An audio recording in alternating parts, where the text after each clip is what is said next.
La saison des pluies intervient au Mali à partir du mois de juin. Mais cette année, à mi-juin déjà, nous assistons toujours à de fortes chaleurs, comme si nous étions encore au mois d'avril. Et l'hivernage tarde ainsi à s'installer.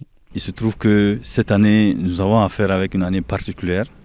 Et d'abord, en début de la saison, il y avait une forte chaleur qui était là. Et c'est cette tendance qui est toujours là, qui est maintenue.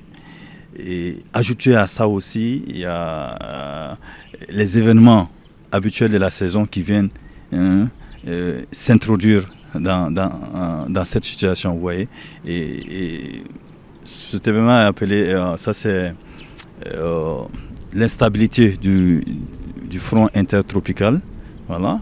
Le front intertropical, c'est une ligne de démarcation et entre les vents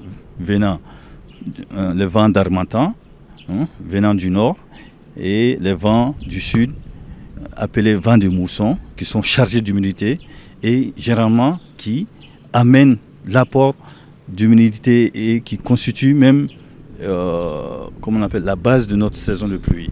Selon lui, cette tendance que nous vivons actuellement va continuer jusqu'à la dernière décade de ce mois de juin, période à laquelle un rétablissement irrégulier de la pluie va s'installer. Vous n'êtes pas sans savoir que le monde a affaire avec le phénomène météorologique appelé El Niño, et qui était un phénomène sans précédent cette année, et qui avait une grande amplitude et qui vraiment a impacté sur les paramètres météorologiques un peu partout à travers le monde. Donc le Mali n'est pas épargné, l'Afrique n'est pas épargnée, le Sahel n'est pas épargné. Et c'est pourquoi nous subissons ces conséquences-là. Et maintenant, heureusement que la tendance est en train de baisser. Donc à partir du 20 juin, vous allez voir que les pluies vont commencer à être plus régulières et plus denses aussi. Pour ce qui concerne des prévisions pluviométriques attendues pratiquement tous les jours et qui ne donnent presque rien dans la plupart des cas, les prévisionnistes s'expliquent par une instabilité climatique. Habituellement, c'était le mois de mai qu'on connaissait cette situation, mais il faut reconnaître que cette année, il y avait vraiment une instabilité et le mois a été dominé, et toute la période du début de la saison jusqu'à maintenant a été dominée par la formation des cellules isolées qui peuvent vous donner que des pluies par endroits et souvent des fines pluies et souvent c'est des grondements seulement ou bien des éclairs, voilà, ou bien des coups de vent quelque part.